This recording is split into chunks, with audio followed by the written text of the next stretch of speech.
Hello, Case of Interwebkaiju here.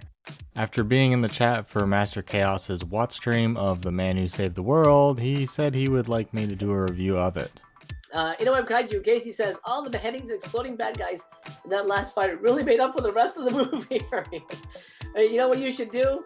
I want you to review it on your channel, man. I want you to review this. Well, obviously, it's not on disc, and I know you get the discs and you talk about releases, but I would love for you to spread the word on your channel about this movie. I'd love to hear your thoughts in depth. While I don't have too much to say about it, I do like to give the people what they want, so here is The Man Who Saved the World. This movie is impressively confusing.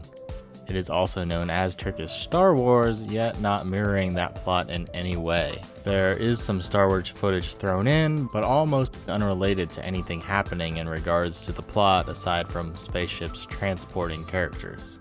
If I'm remembering correctly, there's only one female character and she's extremely robotic.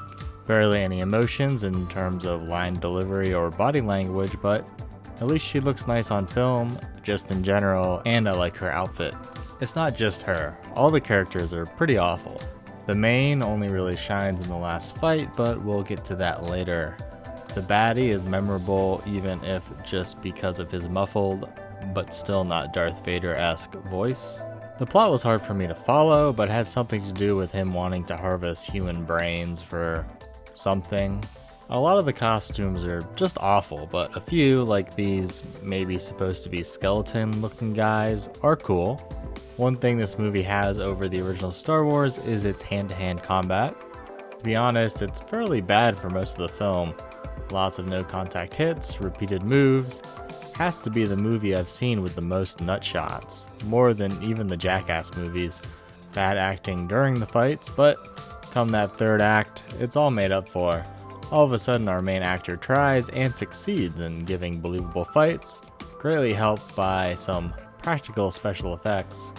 There's tons of beheadings and exploding bad guys in that last fight. It really made up for the rest of the movie for me. If you just skim through the footage, you'd see some wacky visuals and maybe you'd think that this movie is super interesting because of it, but it really wasn't for me.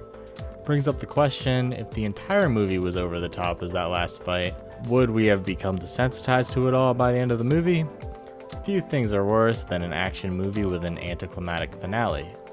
Honestly, I think it would have been better off so. There is a story that could get us through it all, and if anything, they could have trimmed a lot of the junk or just made the story or characters more interesting. Also, if you like low-angle shots of people jumping around, you'll love this movie because there is an absurd amount of them. When I was originally rating this for Letterboxd, I was going to give it a 1, but that last fight, so good. Overall, it's just a 3.5 out of 5 for me, but I'm glad I experienced it, and thanks for watching.